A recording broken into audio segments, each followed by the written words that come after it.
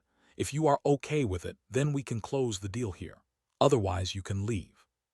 "Very well, I agree." Evangeline also realized that this was the most that Bai Zemin was willing to give in, so she didn't push any further.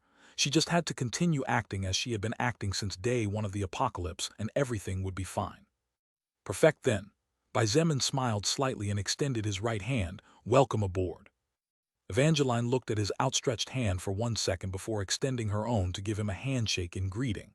"Though I still need to see your faction and how you work with it. Based on your current confidence, I think I won't be disappointed." "You can rest assured in that regard." Nangong Yi sighed lightly and pointed out, "Believe me when I say that compared to this base, the faction established by Bai Zemin and the others is a paradise." Shangyu and Bing Zhu seized the opportunity and interjected, "So, can you explain everything? How did you come here and who sent you to attack us?" Evangeline gritted her teeth and said hatefully, "Just thinking about it pisses me off. Those damn bastards are really cruel." Then she explained the whole situation, and the process without leaving out important details. About 5 minutes later, Bai Zemin's group finally understood everything. "I must say that this fellow named Shan Li is really quite a clever rat." Bai Zemin chuckled. However, his eyes flashed with almost undetectable coldness as he said, "Not only did he pay off several storekeepers to pretend to be victims of robbery, but I dare say he also mixed truths with lies so that you wouldn't find out that the 12 people we killed today were actually unprincipled scum." Indeed, from the moment Shan Li contacted Evangeline, he already had everything planned. He had even paid a certain amount of food to several storekeepers to be part of the farce so that, when she went to inquire into the situation on her own before accepting the mission, the storekeepers acted as if they had really suffered injustice. Bai Zemin looked out of the window and was deep in thought as the others looked at him waiting for his decision. However, Shangyu and Bing Zhu already knew what his next move would be. After all, she already knew him well enough since, even though they had only known each other for a little over a month, a lot had happened during that period of time, enough for her to know what kind of person Bai Zemin was.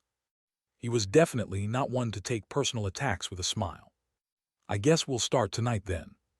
Bai Zemin's words confirmed Shangyu and Bing Zhu's thoughts, and she shrugged. "I'd be lying if I said I wasn't expecting it." Bai Zemin turned his face slightly to look at her and said calmly, "Although I would really like to get sleep a short nap, I think it will be better if we sleep comfortably in a bed, don't you think?" "I can't say no to that." She nodded and couldn't help but chuckle. "You two sure are innocent." Nangong Lingxin covered her mouth and giggled softly as she looked at the two of them. What do you mean?" Bai Zemin did not understand. Shangyu and Bing Zhu looked at her in confusion as well. Nangong Yi shook his head and said with a faint smile, "Next time, you should be careful with your words, Bai Zemin." Huh? Bai Zemin really couldn't keep up with these two. What was the thing he said wrong? Nangong Yi and Nangong Lingxin looked at Shangyu and Bing Zhu, but seeing her indifferent and confused at the same time, the two siblings looked at each other dumbfounded. Maybe our dirty mind is what's wrong here." Nangong Lingxin smiled bitterly, and Nangong Yi didn't know whether to laugh or cry. "So," Evangeline interrupted, "we are attacking tonight itself." Bai Zemin looked at her and frowned slightly as he asked quietly, "You can move with your current condition. It's not that I'm trying to offend or demean you, but what we're going to do next is break into Kang Rong's village, and from what I understand the defense there is incredibly tight." Nangong Lingxin nodded, and her expression turned serious. That's true. I've been there a couple of times with my brother, and we've counted around 300 men stationed at different key points. Several of them are powerful soul evolvers that cannot be underestimated. Evangeline frowned when she heard this. In fact, she had never been to Kang Rong's village, but she had observed from afar and knew that sneaking in would not be easy even for her. Forget about attacking from the front then. The frown on Evangeline's beautiful face deepened even more when she realized that with her current condition it would be dangerous for her to attack Kang Rong's village. Although she was not severely injured in any way, the pain she felt all over her body did not allow her to move freely and normally. After all, it had only been about 2 hours since she and Bai Zemin fought. It would take her at least 10 more hours to fully recover, and by then the sun would be peeking over the horizon. Challenging several soul evolvers and challenging hundreds of heavily armed men in her current state would be no different than suicide. In the end, Evangeline raised both hands in surrender. Forget it then, I guess I'll just stay here.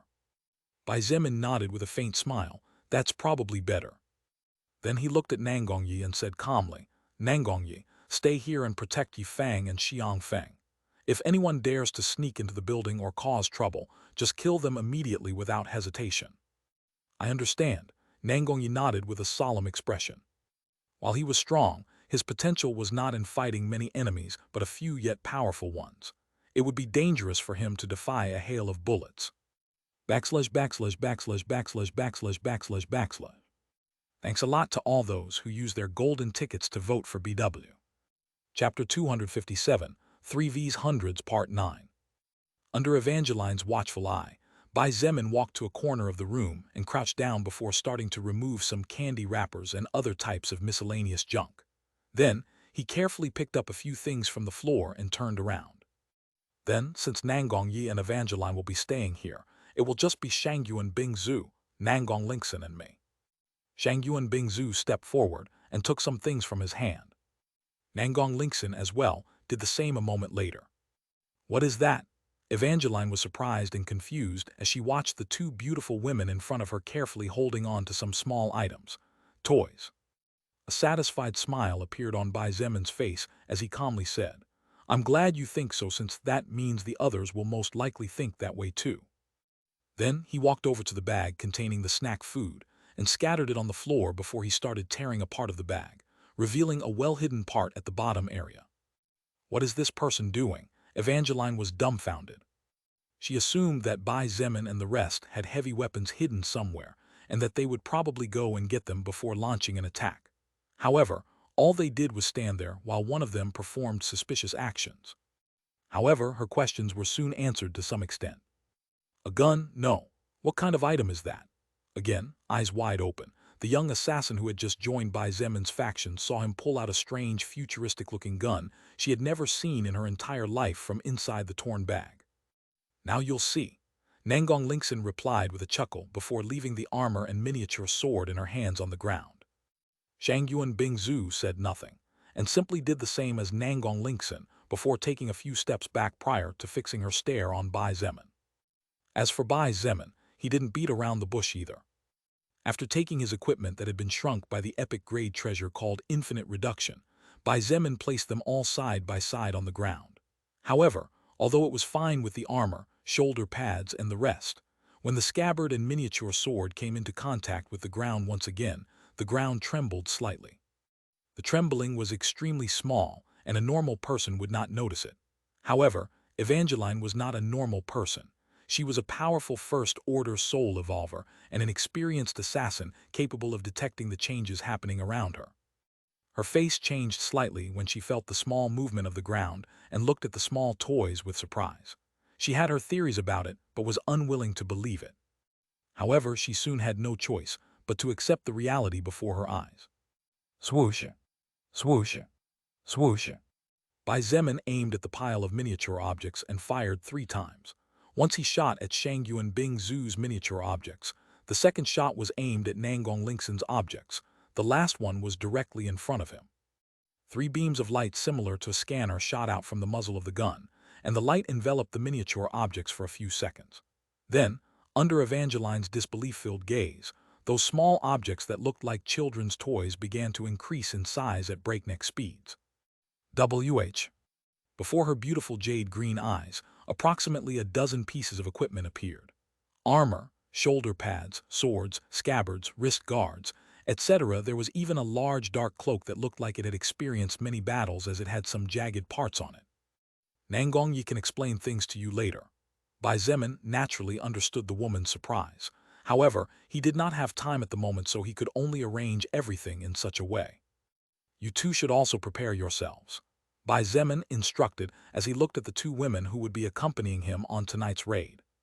Shangyuan Bingzhu and Nangong Lingxin nodded simultaneously before they began to move. The two women took their equipment into a separate room and closed the door. Soon, the sound of leather plates, scabbards, and swords crafted from evolved monster materials could be heard from the living room. Bai Zemin also did the same.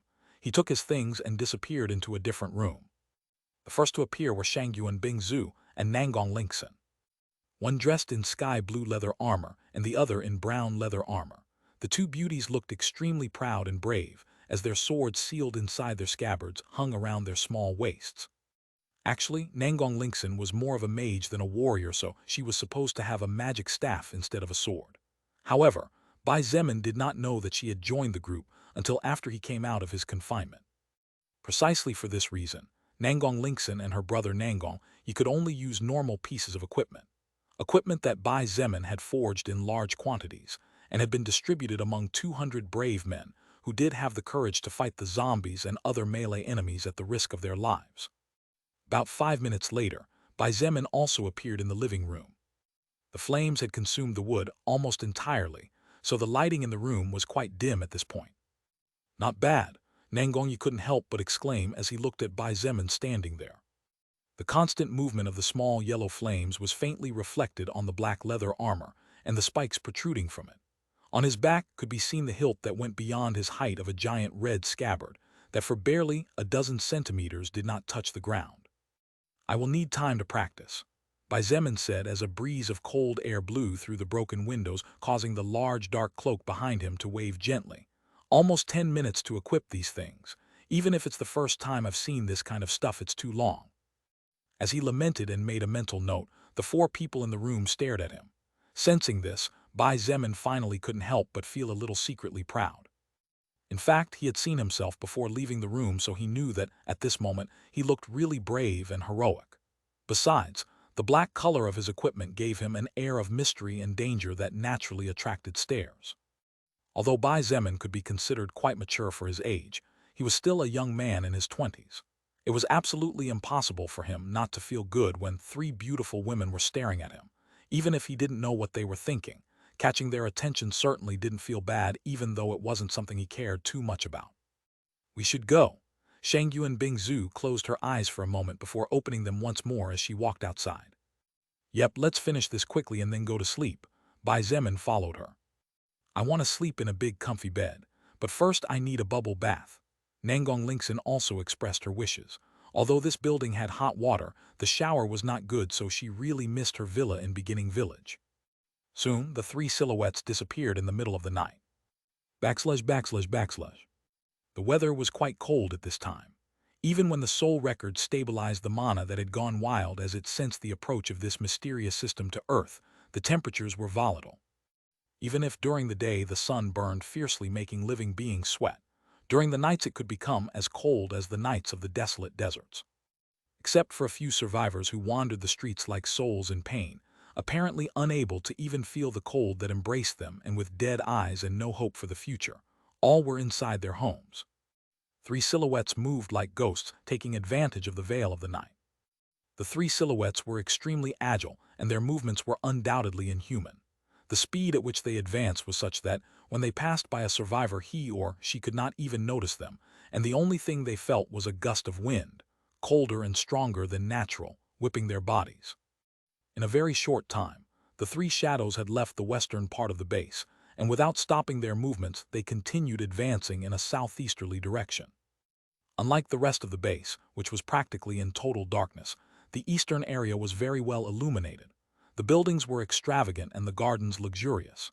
In addition, security in the area was especially tight, as different squads consisting of at least 5 men could be seen patrolling the area every few minutes. I guess the smooth ride ends here. Bai Zemin commented calmly as he stood on a 5-story building and looked below it. Shangyu and Bingzhu remained silent without saying a word. On the other hand, Nangong Lingxin looked at him and asked a little worriedly, "Now what shall we do?" Bai Zemin thought about it for a moment, but no matter how many turns he gave the matter, he failed to come up with a solution. Even if we are fast, our speed hasn't reached the point of being as fast as light and being undetectable. Even though these troops are composed of only normal men, the human eye will definitely be able to catch our shadows if we're unlucky, and that will attract them sooner or later. Not only that, Shangyu and Bingzhu added while looking at the surroundings. Even if you use your skill invisibility to take out several of them, sooner or later a team will notice that something is wrong, and it will only be a matter of time before they start looking for us. After all, this is the privileged area, and there are plenty of troops roaming the eastern area. Indeed, aside from these troops protecting the general area, Kang Rong has a large number of men in his village. So, Nangong Lingxin seemed to realize something and looked at Bai Zemin again, waiting for his confirmation. "We have no choice." Bai Zemin nodded and took a step forward. His body was dragged by gravity, plummeting off the building. Due to the weight he was carrying, it only took a moment for him to reach the ground. However, just before his feet touched the concrete floor and caused a rumble, he waved his hand and expending a few mana points. His descent speed stalled for a split second so that, when his body finally reached the solid ground, the only sound heard was a tiny thud. A troop of 5 armed men patrolling the perimeter zone, whose job it was to prevent normal survivors from reaching this area, where only the privileged could enter, suddenly stalled as they saw a person appear before their eyes out of nowhere, as if he had fallen from the sky. The wild clothing and appearance, as well as the domineering aura exuded by this person's body, made the 5 men instinctively sense danger, and they did not hesitate to raise their firearms. However, before they could even move, the world around them suddenly became completely dark. They all fell heavily to the ground, unconscious. Shangyu, Bingzhu, and Nangong Lingxin appeared behind Bai Zemin a second later. "Let's try to knock out as many as we can. After all, these troops might join us soon, and the fewer deaths the better for us," Bai Zemin said as he dashed forward, and the 2 women followed a short distance behind. "If anyone shoots or tries to stop us, just kill them." Shangyu, Bingzhu, and Nangong Lingxin said nothing, and simply nodded silently. Because security was tight, the group could no longer move around freely. Therefore, after knocking a total of 30 men completely incapacitated and out of action, someone finally reached out and fired a shot. The sound of the gunshot echoed in the middle of the silent night, attracting the attention of the other guards. Backslash, backslash, backslash, backslash, backslash, backslash, backslash. Thanks a lot to all those who used their golden tickets to vote for BW. Chapter 258, 3v's Hundreds, Part 10 last. The group of 3 led by Bai Zemin had done a wonderful job. The eastern part of the North Camp was undoubtedly the most secure part of the entire base, even more secure than the outer perimeters of the walls where some mutated beast or zombie could sneak in. After all, this was where the people with real power lived. With around 200 men making rounds in groups of several units, the area 2 or 3 kilometers around could be considered very safe as each, and every one of these men was armed with a rifle or a machine gun. In addition, several snipers with some experience were monitoring the ground from a distance, preparing to turn the head of any enemy into a mess of blood. However, Bai Zemin's group evaded a great part of this tight security.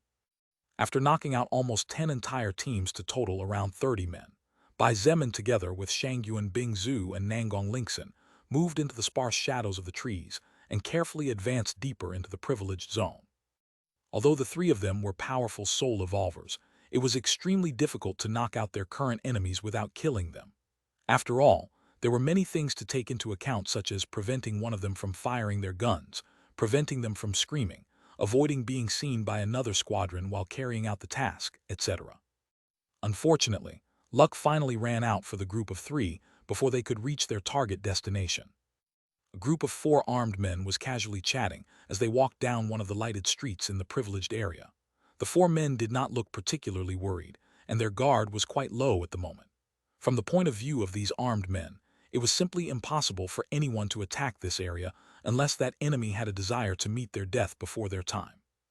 After all, in the privileged area, there were not only hundreds of armed troops, but also dozens of powerful soul evolvers on duty, and several more currently resting comfortably in their villas. Swoosh swoosh. Bai Zemin and Shangyuan Bingzu dashed out like two shadows from behind a large bush. The agility of these two was so high that their targets could not even react before falling to the ground unconscious. With a considerably lower agility than Bai Zemin and Shangyuan Bingzu, Nangong Lingxin appeared before a male officer dressed in a police uniform and was about to knock him out when something happened that she did not expect.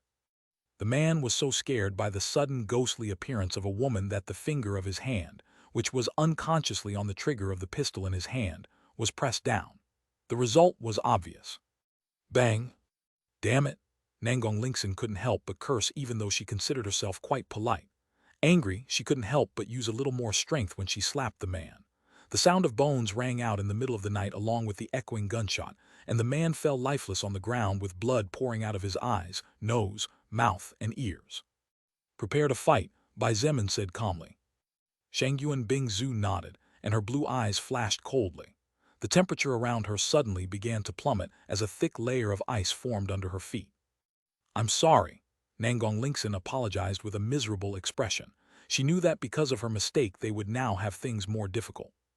Why are you apologizing? Bai Zemin looked at her in confusion and said indifferently, sooner or later we would be discovered anyway, and no matter if it was late or if it was early, the final outcome of this battle is written in stone. Hearing his words, Nangong Lingxin felt a little better. Lead the way, we are looking for that dog surnamed Kang. Bai Zemin waved his hand and ordered in a deep voice. Got it. Nangong Lingxin nodded and moved forward, leading the way since she was the only one among the three who knew the area well. After all, she used to live in this area of the base in the past. Shangyuan Bingzu and Bai Zemin followed Nangong Lingxin calmly. Their footsteps were leisurely and carefree as if they were taking a walk in the park. In no way did they look like people who were about to face a powerful army of armed men and soul evolvers. The previous shot had alerted the surroundings, and soon the whole base was agitated. The nearest men began to move hurriedly to the eastern area, and those already there moved to the location of the earlier explosion. Stop! Less than 60 seconds later, a group of 50 armed men appeared in front of the group of three, blocking the way forward. All of these men carried light machine guns and rifles, while some of them only had Type 54 pistols. Dressed in police uniforms, they all looked at the three people in front of them with extreme caution and wariness. Bai Zemin's group looked extremely brave and powerful with their shining armor and swords. Bai Zemin ignored these people and calmly said, "Protect yourself and Shangyuan Bingzu. You don't need to worry about me." Nangong Lingxin nodded and pointed her right hand forward. When the gunmen saw her raise her hand, they thought she was going to attack, so the person in charge immediately ordered to open fire. Bang, bang, bang, bang, bang, bang, bang. The gun barrels roared seemingly endless tongues of fire, and a storm of metal rained down on the three people. Flash! A multicolored light flashed out from Nangong Lingxin's pearly hand. The multicolored light spread out at several times the speed of bullets, and in a moment had become a barrier 2 meters high and 2 meters wide. Tink, tink, tink, tink, tink. The terrifying metal bullets filled with lethal power struck the magic barrier and bounced uselessly before falling powerlessly to the ground, completely collapsed and crushed, while the barrier did not even flinch, let alone show signs of breaking. Behind the magic barrier, Nangong Lingxin and Shangyuan Bingzu had indifferent expressions on their beautiful faces. Both women continued to move forward calmly and fearlessly despite facing 100 firearms. Your skill really is impressive. Bai Zemin couldn't help but praise as he saw how effective Nangong Lingxin's first-order energy barrier skill was. It was undoubtedly an incredibly powerful defensive skill. As for himself, even though he wasn't being protected by Nangong Lingxin's magic barrier, since the bigger the barrier the higher the mana consumption, the bullets couldn't hurt him in the slightest. Tink, tink, tink, tink. When the bullets hit Bai Zemin's body, his bloodthirsty wolf full-body armor acted like an impenetrable wall, repelling the bullets, causing them to bounce off the surface and fall to the ground without being able to cause him even the slightest amount of pain. In fact, Bai Zemin did not even feel the slightest knockback power at all despite the armor sticking quite tightly to his body. As for his unprotected head, he simply crossed both arms in front of him and protected 80% of it with the armor protecting his arm area. As for the other 20%, while it caused him some pain, this level of pain was nothing to a person like him who had already experienced the horrors of being burned in life and had already suffered from having his bones crushed into dust. He calmly moved forward as the women followed close behind. Damn it! They're soul evolvers. Where did these monsters come from? They can even defy bullets. The gunmen turned pale and began to retreat while shooting bursts. For every step Bai Zemin's group took forward, the gunmen retreated too. A few seconds later, the 50 or so men ran out of ammunition and turned to flee as they threw their guns to the ground. Although they wore police uniforms, most of them were just ordinary citizens who were recently recruited, so they had little courage to fight, let alone against clearly overwhelmingly more powerful enemies. Bai Zemin and his group did not bother with these people as they did not represent even a small obstacle to them. While they could have killed them all, humanity needed people willing to fight even if it was with firearms. Besides, since Bai Zemin would soon be taking control of this base, it would be best for him to kill as little as possible. After all, these troops would soon be his.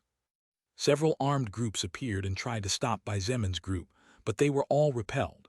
The smarter ones fled at the first sign of trouble, while the braver ones decided to fight to the bitter end. Those who fled were spared by Bai Zemin, but those who continued to block his path despite the constant warnings he gave them were mercilessly slaughtered.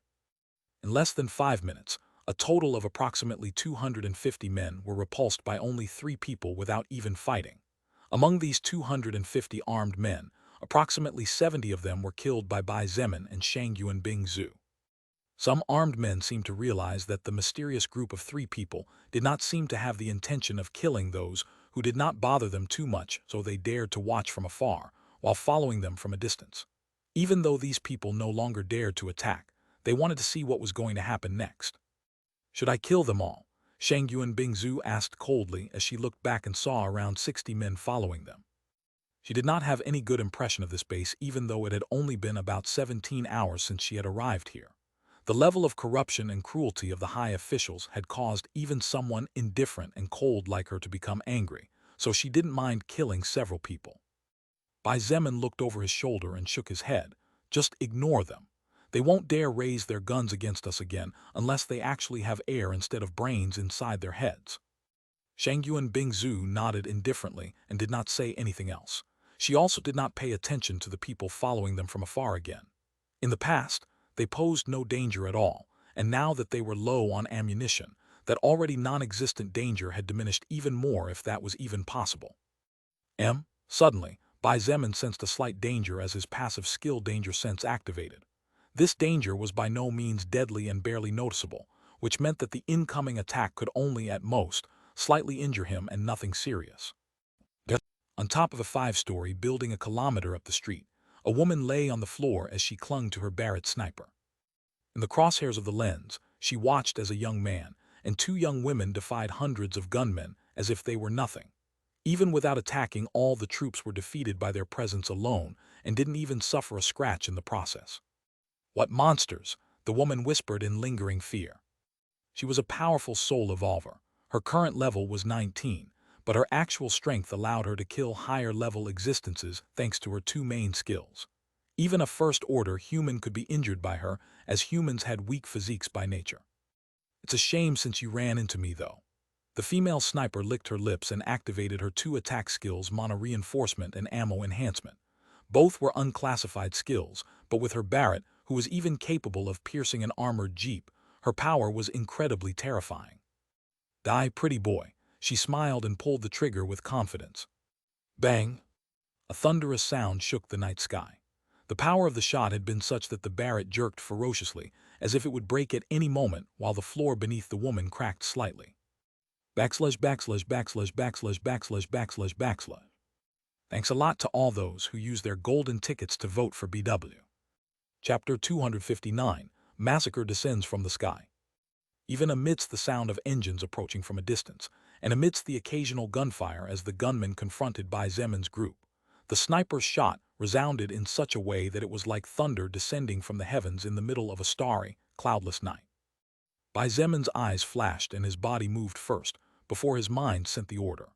As if the survival instinct had already taken root deep inside him, he glanced out of the corner of his eye to his left and raised his hand to head height just a second before the bullet hit him. Bang! The sniper bullet, empowered by 2 skills that took its power to new heights, slammed into Bai Zemin's palm. More specifically, The bullet meant to take his life impacted on the rank 1 skullbreaker glove. Man, that hurts. Bai Zemin waved his left hand a couple of times as he grimaced at the sight of the clear white-colored mark on the bottom of the previously all-black glove. Even though the penetrating and deadly power of the bullet was denied, Bai Zemin actually felt the flesh on his hand seemed to be squeezed by a pair of hard and firm pincers. If it wasn't for his high stamina, health, and strength, that attack would have definitely made him bleed. He turned his gaze to his left side, and as if his gaze traveled through a space-time tunnel, his cold stare met the panicked gaze of the female sniper several hundred meters distance away. The female sniper could not believe her eyes. A sniper's eyes were everything, but for the first time, she would not and could not believe what her eyes were showing her. She could understand if the enemy wasn't killed after receiving her strongest attack. But forget about dying. The mysterious young man caught the bullet with his hands as if he was catching a tennis ball. Just as she was going to prepare a second shot, she saw the silver-haired girl standing next to the terrifying young man suddenly raise her right hand and conjure up a 5-meter ice spear. The ice spear flew in her direction as the silver-haired young woman waved her hand gracefully. The sniper could not help but smile bitterly as she saw the spear about to pierce her head. Not only was that young man hard as a mountain, but that silver-haired girl next to him was incredibly lethal. Even the other young woman who had so far not attacked had a frighteningly powerful defensive skill. Where did these 3 monsters come from? The woman thought before the spear finally reached her head. However, just as she had already given up and prepared to accept the Reaper's embrace, the ice spear stopped an inch away right between her eyebrows. A bead of sweat slid down her face as her terrified eyes once again met the gaze of the 2 monsters nearly 1 kilometer away. Under her eyes filled with disbelief, the silver-haired girl said something to the mysterious young man before waving her hand. The ice spear that threatened her life exploded and turned into small ice fragments that fell to the floor slowly before melting. The female sniper looked down at her Barrett and sighed as she said, "Let's go home." She disassembled her weapon and carefully stowed it in a briefcase before calmly exiting the building. She understood what the young man in black armor and the beautiful silver-haired woman meant to transmit to her. The previous attack was a warning, and she had no doubt that she would die if she continued to be stubborn. She was only working for Kang Rong for profit anyway, but if her life was the price to pay, then she would rather not get involved in these matters. After finishing this and making a few arrangements, I would like that sniper to join us. Bai Zemin commented calmly as he continued to move forward. Our group currently only has Chen He as a professional sniper. The rest can only hit the target at a maximum of 500 meters far away since they only started training a few weeks ago. It would be good if that sniper joins us later. Shangyuan Bingzhu agreed with what he said. You two are really. Nangong Lingxin forced a smile as she said, the battle isn't even over but you're already thinking of recruiting enemies. Shangyuan Bingzhu looked at her and said indifferently, what do you mean? Didn't we tell you before that this battle was already over before it started? Nangong Lingxin sighed and shook her head. Sometimes it was hard to tell if the 2 people beside her were incredibly arrogant or if their words really came from their self-confidence. More are coming. Bai Zemin pointed ahead. A truck was approaching with several menacing-looking armed men. Although it's a pity, we'd better hurry up a bit, otherwise there will be no end to this.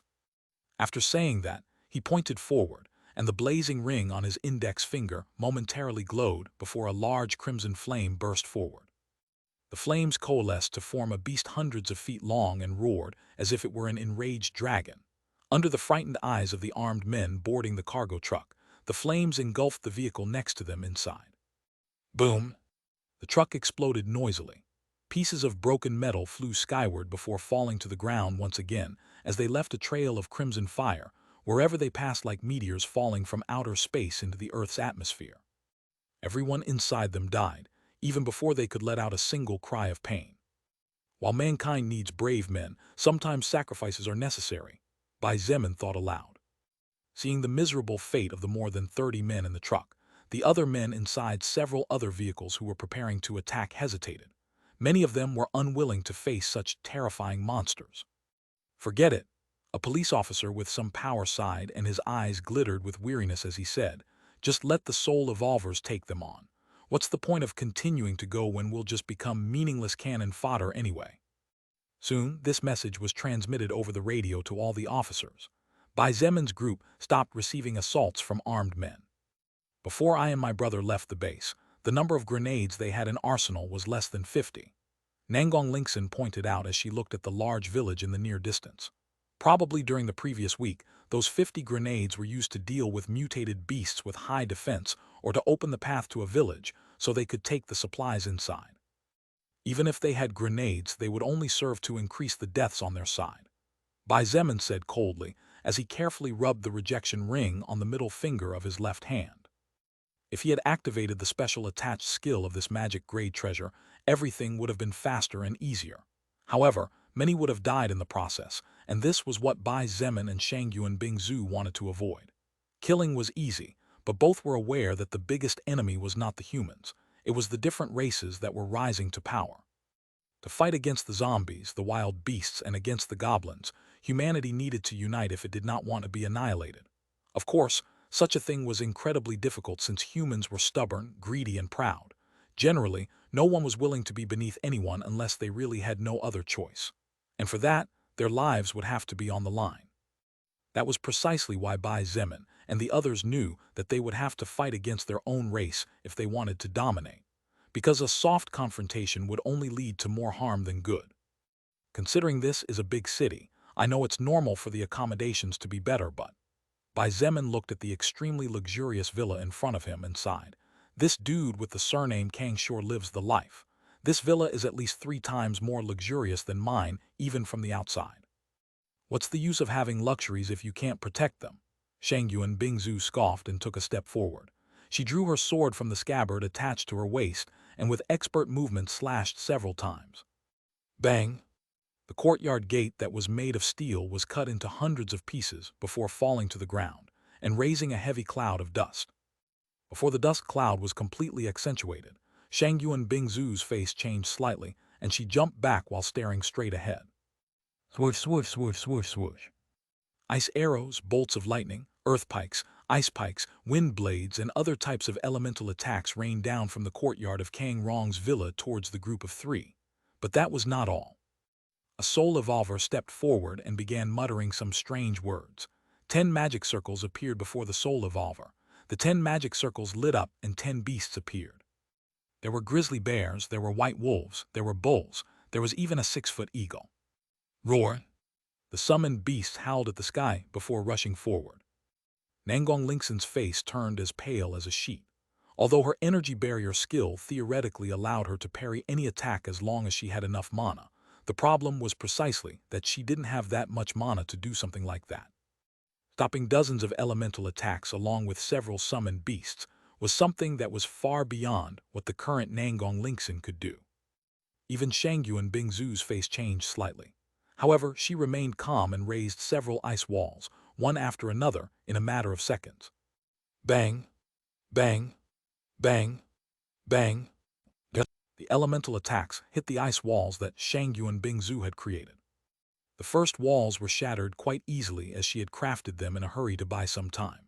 However, after losing about 6 lines of defense, the walls behind them suddenly became too hard, and the elemental attacks began to have trouble continuing forward. The faces of the soul evolvers in charge of protecting Kang Rong's villa turned ugly as their attacks were stopped by a single person.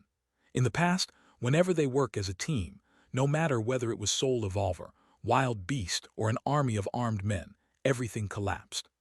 Continue attacking. I don't think that mage can hold off mana consumption for a long time. After shouts filled with shame and anger, another round of elemental attacks was conjured by the mages and flew out. The speed of the elemental attacks was much faster than the charging speed of the 10 summoned beasts, so even before the summoned beasts arrived in front of the ice walls, the second round of elemental attacks was crashing into the ice defense. Soon, the 10 summoned beasts arrived before the ice walls and began to attack. Some slashed with their claws, others simply crashed hard against the thick ice, while others began to leap over the courtyard walls to go around the walls blocking the entrance to reach those who were being protected behind. However, all these people were incredibly mistaken. Because even though there were 1 or 2 first-order soul evolvers among the enemy mages and Shangyuan Bingzu was also just a first-order existence like them, the difference between the soul power of the 2 sides was simply too great. Not only was the soul power within Shangyuan Bingzu's soul significantly greater, but it was also much purer, brighter and thicker. This was because she, unlike those who leveled up by fighting against enemies of equal or lower levels, she had been fighting and defeating first-order existences even when she was still an unclassified existence. Hence, Shangyuan Bingzu's mana was not only a few times higher than that of the enemy mages. Even if one did not take into account that the enemies were only first-order existences, whose jobs were normal, and Shangyuan Bingzu was a first-order existence with a unique job. Just the difference in the quality and quantity of soul power was enough to seal the fate of the enemies. After spending around 100 mana points to build roughly 20 thick ice walls, Shangyuan Bingzu's gaze grew cold, and she held onto her sword tightly. Bai Zemin stood calmly, his expression unchanged.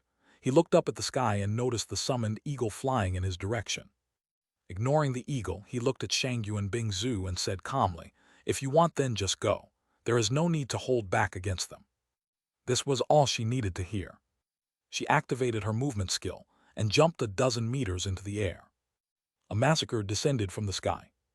Backslash, backslash, backslash, backslash, backslash, backslash, backslash. Thanks a lot to all those who used their golden tickets to vote for BW. Chapter 260, Overwhelming Shangyuan Bingzu.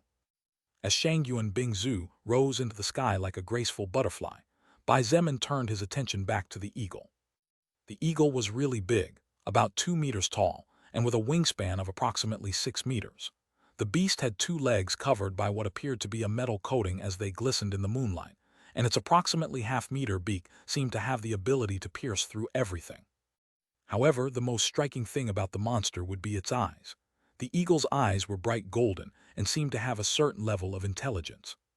Bai Zemin did not know how summoning worked as he himself did not possess a similar skill. However, in his group, there were at least 3 people with skills that allowed them to summon beasts using mana as a catalyst to keep them in this world. Luo Ning was one of those people, and thanks to her, he had some knowledge about these kinds of beasts even if it wasn't too much. While summoners were powerful, this was only so because of their summoned beasts. Without them, these mages were nothing worth mentioning as their strength, stamina, agility, and health stats were generally not too high. After all, as summoners, the most important stats for them were magic and mana. Of course, reaching a summoner was not an easy task, as they usually always kept a beast close to them to prevent surprise attacks. However, these summoners had a fatal weakness. Scree!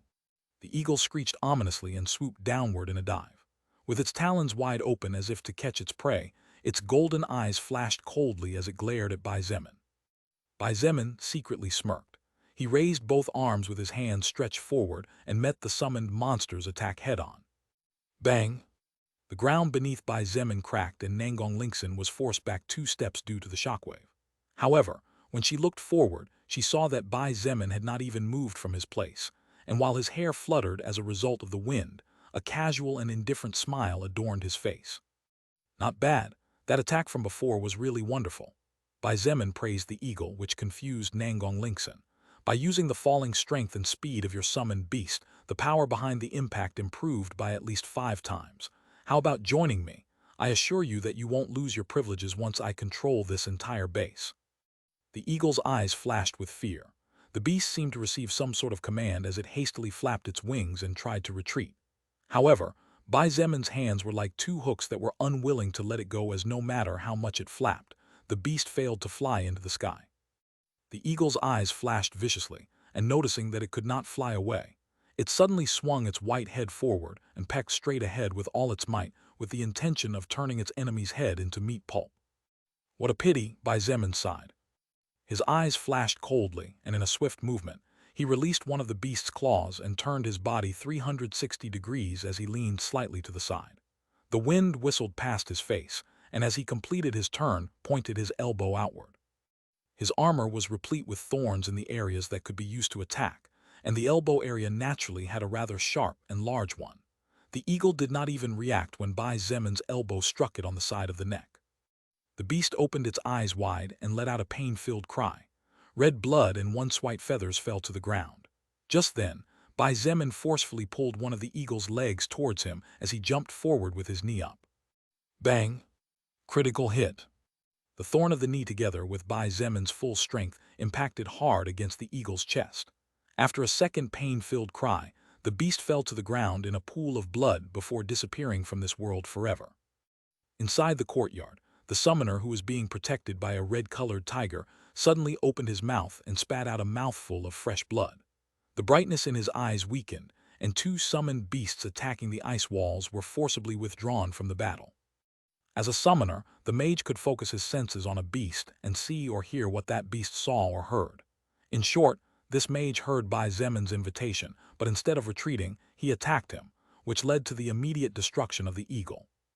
If the above was an advantage, then one of the summoner's greatest disadvantages was that if one of their beasts was abruptly destroyed before the summoner severed the connection between the two, then he or she would also receive a huge backlash.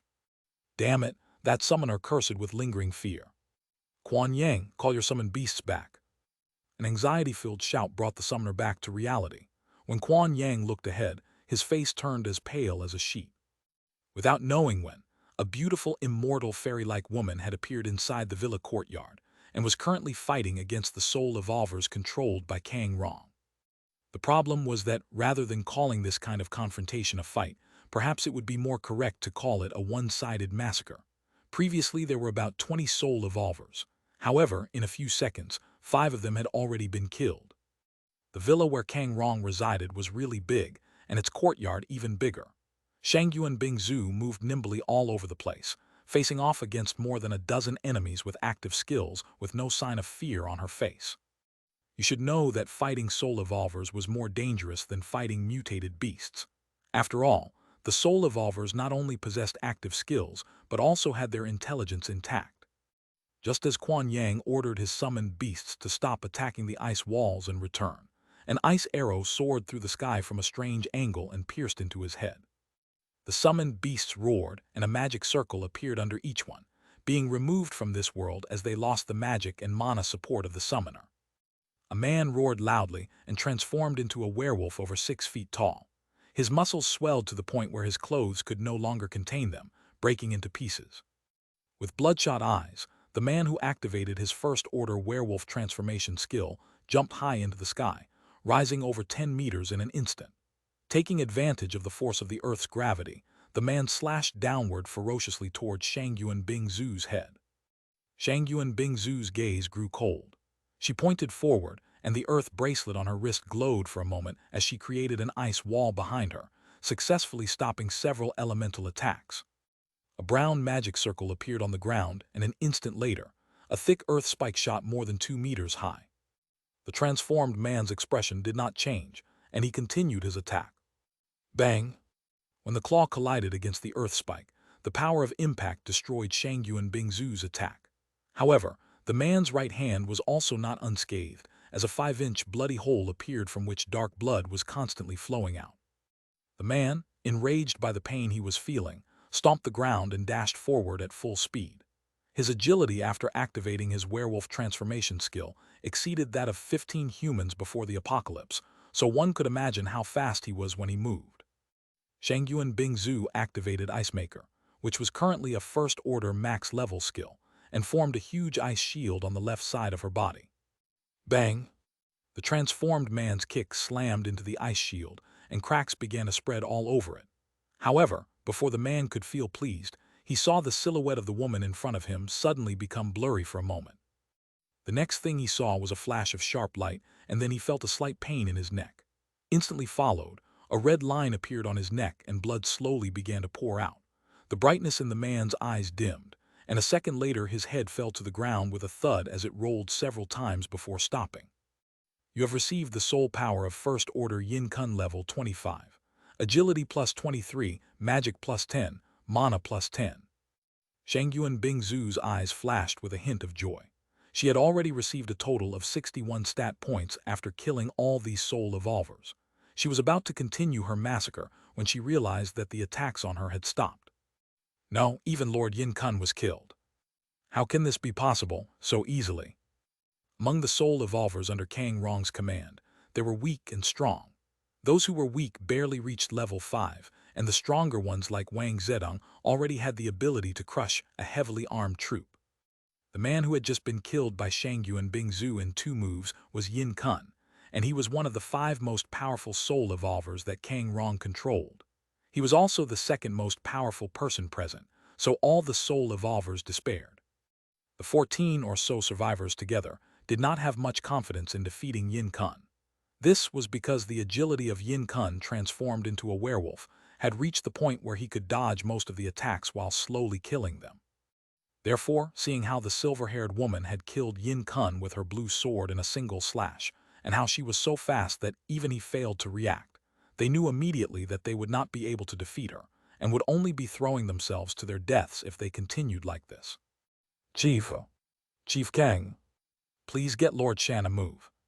The soul evolvers looked towards the front door of the villa, where two people were standing, and began to shout anxiously as they kept their guard up against the dangerous woman before them. At this point, Kang Rong's face was incredibly ugly, and all the fat on his body was shaking nonstop. He looked like a large meatball about to explode in anger as he looked at the scene before him. A third of the soul evolvers protecting his village had already been killed, and the armed troops he was proud of were destroyed without them being able to do anything. In fact, Kang Rong did not know that most of his men did not dare to fight against Bai Zemin's group after seeing how overwhelmingly strong they were. Otherwise, Kang Rong might have spat blood and died on the spot. Shan Li, is this what you were going to report to me? Kang Rong asked calmly. However, the trembling of his body and the fire burning in his sunken eyes exposed that it was the calm before the storm. Shan Li didn't know whether to laugh or cry as he nodded. Indeed, I sent that assassin woman to take care of the job. I thought that if she succeeded, then we would be getting rid of a future headache, and if she failed, then we would also be getting rid of a headache by eliminating a nuisance variant like her. But I didn't expect. Hi. Shan Li sighed, but he didn't look frightened in the least as he watched the scene before him. In fact, his eyes had a playful gleam in them, and he licked his lips as he looked at Shang Yuan Bingzhu. She seemed to exude a strange aura brimming with a charm that shook his male hormones to the max, extremely strange but real. Kang Rong took a deep breath and forcibly calmed down.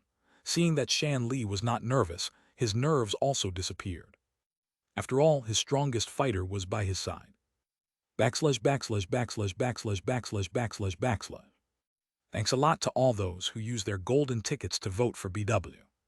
Chapter 261, Bai Zemin's Fifth Skill, Part 1. When the enemy soul evolvers suddenly lost all will to fight against her, Shang Yuan Bingzhu sneered. She waved her hand gently, and the several ice walls erected by her at the entrance to the villa courtyard collapsed in an instant. Bai Zemin and Nangong Lingxin walked into the courtyard with leisurely steps and stopped beside Shang Yuan Bingzhu, amidst the pools of blood formed from the blood of those who were killed before by the Ice Princess. Nangong Lingxin looked at the surroundings, and although she already expected something similar, she couldn't help but be taken aback. She even saw the head of a powerful soul evolver on the ground. After all, Nangong Lingxin had been part of this group in the past, so she easily recognized Yin Kun. Nangong Lingxin. Two surprised voices sounded at the same time. Shan Li and Kang Rong seemed to forget the existence of Shang Yuan Bingzhu, who had just overwhelmed an entire group of soul evolvers, and they completely ignored Bai Zemin. The two men's gaze was instantly fixed on Nangong Lingxin from the first moment she appeared within their line of sight. It's been a week since we last saw each other, Kang Rong, Shan Li. Nangong Lingxin smiled elegantly and looked at the two men in front of her calmly. If Bai Zemin and Shang Yuan Bingzhu did not know the history between the two parties, they might even have thought that this was a group of three friends meeting after a long time without seeing each other.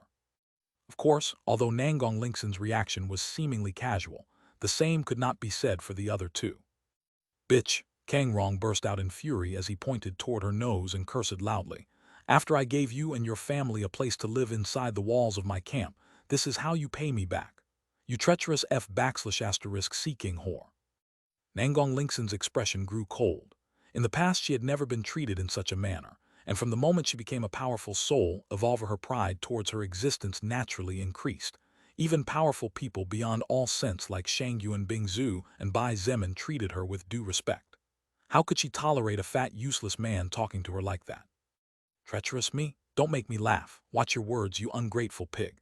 Do you forget all the contributions my brother and I have made to this corruption-ridden base? Nangong Lingxin sneered, the anger in her voice obvious to anyone who would listen. But not only did you not thank us, you even let that good-for-nothing of your good son try to force himself on me with a bunch of scumbags. If it wasn't for my brother, do you know what situation I would be in? Who is the treacherous one here? I think we are all clear.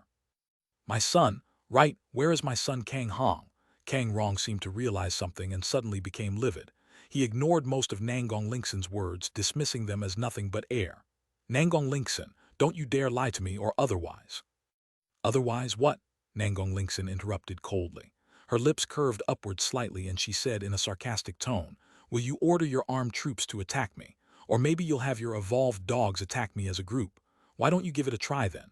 This time I'm not alone and take my brother's place to see your head roll on the ground tonight. Nangong Lingxin would never forget how she was almost raped in the past, and how her father was fatally wounded as she and her family fled south.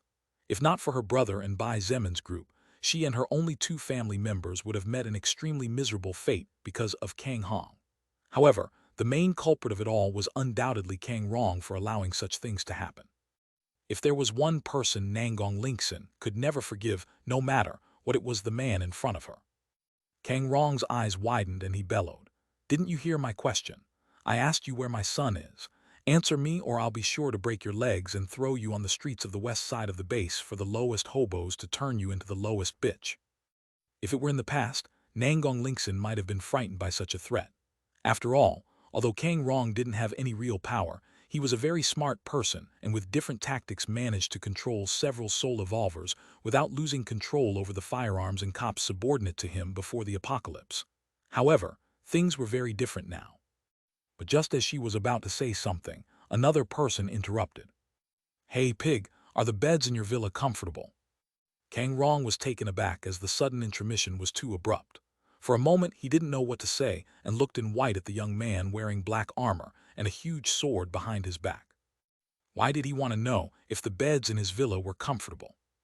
Who are you? Kang Rong asked with a grim face. He would temporarily put the matter of Nangong Lingxin aside and deal with the 2 strangers. He would have plenty of time to make that woman pay for what she did.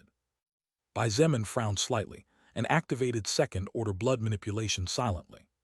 Cough.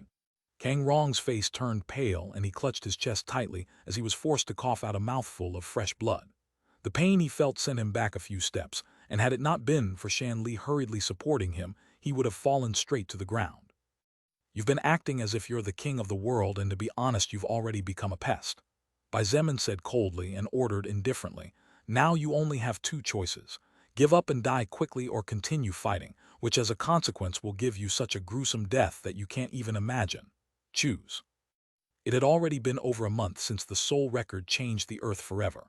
From day one, Bai Zemin had been high in power and had gradually grown accustomed to speaking in an imposing tone of voice when he wanted something. The current him was a world away from that normal college student, and could easily be compared to people with great power before the apocalypse as far as noble aura was concerned. The only reason he had not killed Kang Rong was because if he could get him to surrender, it would be easier for Bai Zemin to take control of the armed troops he controlled.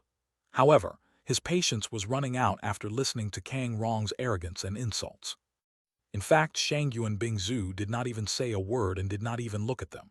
She looked up at the night sky and seemed disdainful of looking at, let alone talking to, the 2 men in front of her. Chief, just as Kang Rong was about to fly into a fit of rage, Shan Li's voice sounded beside him in a whisper. I think that silver-haired woman is not the leader, on the other hand that young man. I even feel danger when my eyes meet his. Shan Li was a powerful soul evolver of level 35, quite close to Shangyuan Bingzu's level. In the past, he and his family were saved by Kang Rong, which led him to obey and protect him as thanks for this deed. Shan Li was not only powerful, but he was also quite intelligent.